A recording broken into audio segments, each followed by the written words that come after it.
I guess one thing I was curious about for you, what are some of the biggest challenges or barriers you have noticed or experienced when you're trying to invite people to these racial healing circles? One you mentioned was people are like, well, it's going to be people complaining.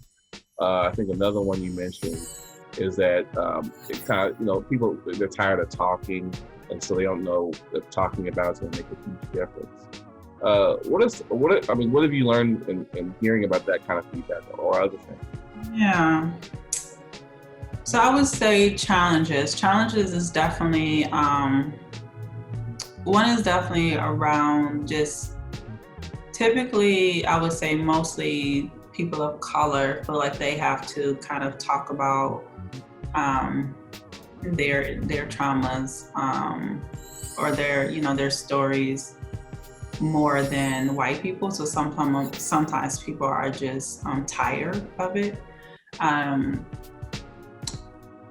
What I would offer though is that it's not meant to be a space for you to lead a discussion or have the solutions, or like that's not what Healing Circles is about.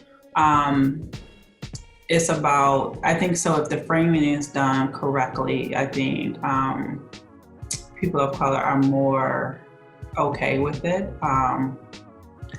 Another issue that I think I've seen is just creating that safe space. And so depending on how the group is pulled together, what we would do in the past is that because we wanted it to be as diverse as possible, we would actually, I'm speaking about an experience when I was basically, it was a meeting for like over 700 people, and we would do this. And so we would work and actually go through all the registers and kind of make sure they were highly diverse across age, across genders, across background, to make sure Latinx, if we had Native American, if we had LGBTQ, like to just really make it as diverse as possible so that there would be an opportunity for folks to really be paired with people who they would not typically have a conversation with. I think that's very important. The other one I would say is in creating that safe space, also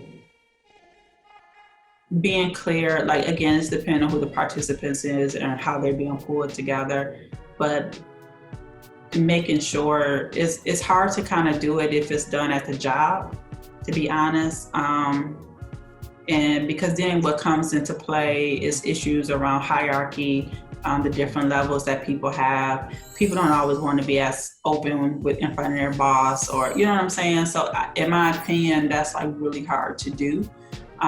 So if you do it at your job, make it sure that it's voluntarily, like there's no pressure to engage in the process, in my opinion.